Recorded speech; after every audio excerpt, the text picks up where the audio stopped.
Bioma amazônico. O bioma amazônico chega a ocupar uma área de 4.196.943 km e corresponde a mais de 40% do território nacional e é constituída principalmente por uma floresta tropical. A Amazônia passa pelo território do Acre, Amapá, Amazonas, Pará e Roraima e parte do território do Maranhão, Mato Grosso, Rondônia e Tocantins.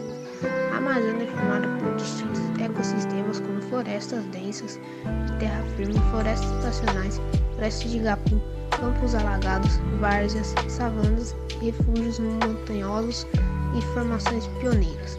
Mesmo sendo o nosso bioma mais preservado, cerca de 16% de sua área já foi devastado, o que equivale a 2,5 vezes a área do estado de São Paulo. As queimadas, a garimpagem, a agropastoreia e a biopirataria representam os principais problemas ambientais enfrentados pelo bioma amazônico. O conjunto é formado por essas ações devastadoras e é responsável por graves mudanças climáticas em todo o planeta, como o aquecimento global.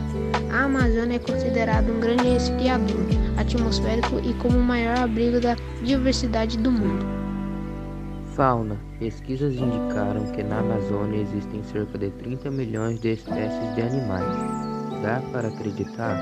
E isso porque nem todas as espécies foram encontradas e estudadas pelos cientistas. Lá existem alguns animais que ainda são desconhecidos pelos homens. Bom, mas uma coisa é certa, são muitos animais convivendo neste grande ecossistema. Talvez os animais mais famosos deles sejam os macacos.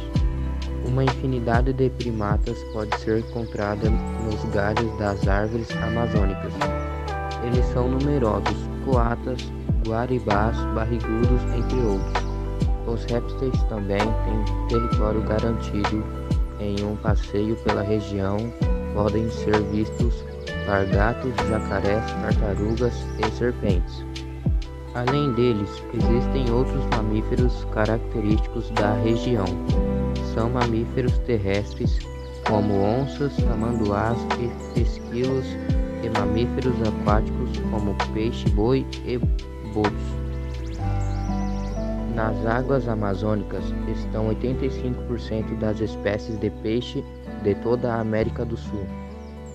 Entre os anfíbios existem vários tipos de rãs, sapos e pererecas, uma grande coleção de peixes e outro fato digno de nota. Outros seres ainda menores têm grande importância. Todos os anos, milhares deles migram tentando encontrar locais adequados para reprodução e desova. É o que se chama piracema. Outros seres ainda menores têm grande importância no equilíbrio deste ecossistema, os insetos. Todos os anos, milhares deles migram tentando encontrar locais adequados para reprodução e desova. É o que se chama piracema. Eles estão na terra, na água e no ar. Exemplos: besouros, formigas, mariposas e vespas. Fazem parte do grupo que é a maioria na fauna amazônica. Há também grande variedade de aves na floresta, como, por exemplo, araras, papagaios, periquitos e vários outros. Um deles são os tucanos, que colorem as copas das árvores. Mais de 1.000 espécies de aves já foram catalogadas. A vegetação divide-se em 3 categorias: matas de terra firme, matas de várzea e matas de igapó.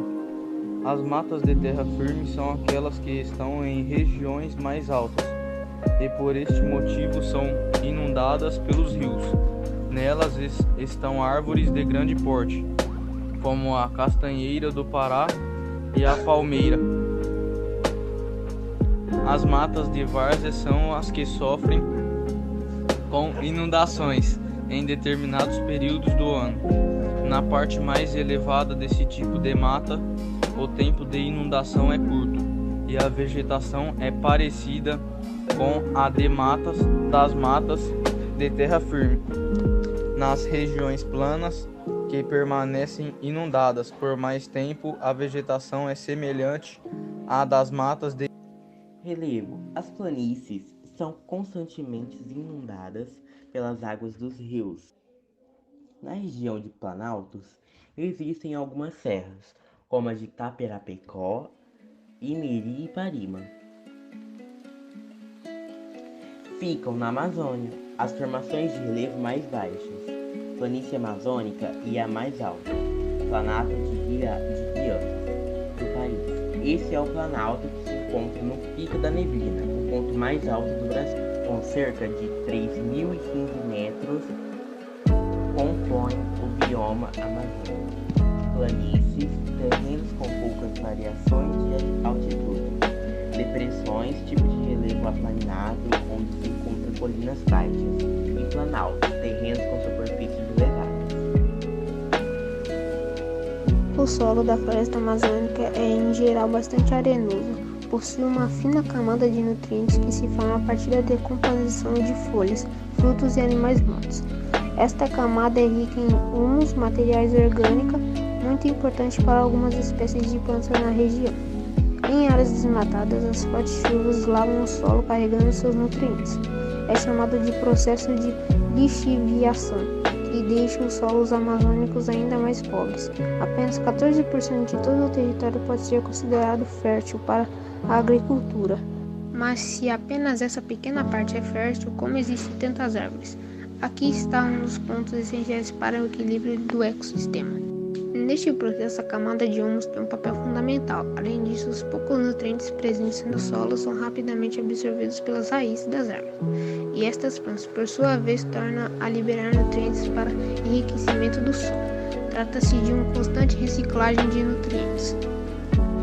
Água. A água é um importante componente em um ecossistema, isso porque a água é fundamental para a vida. No caso da floresta amazônica, a água doce é abundante, trata-se da maior bacia hidrográfica do planeta. Seu principal rio é o Amazonas, que possui mais de 1.000 afluentes. Rios menores que nele desagam é o mais largo do mundo e grande responsável pelo desenvolvimento da floresta.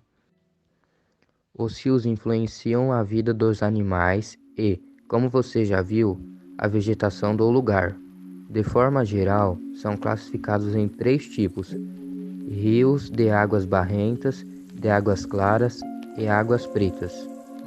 Por fim, os rios de águas pretas são assim denominados por nascerem em terrenos de planície e carregarem areia e humus, que caracterizam o solo de tais terrenos. O humus é o grande responsável pela cor escura das águas. Os mais conhecidos, Rio Amazônico de Águas Pretas, é o Rio Negro. A coloração da água varia de acordo com determinadas substâncias que podem ser encontradas nos rios.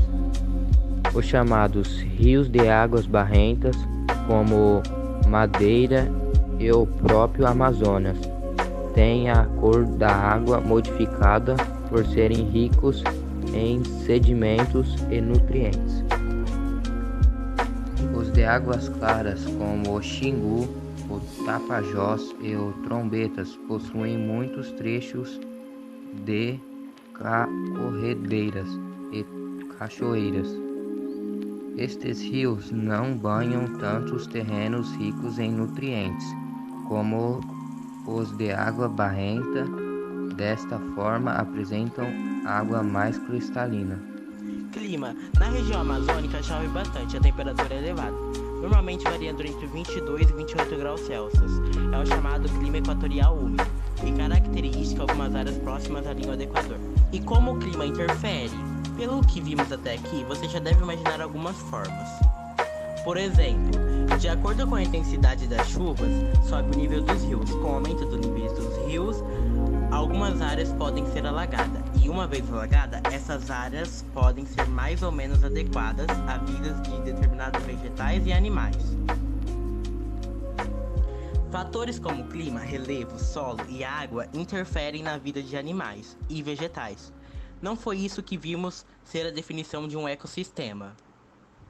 A relação entre seres vivos e não vivos em uma região Pois é, quando falamos da Amazônia, existem ainda outras relações que está colocando em risco o equilíbrio do ecossistema.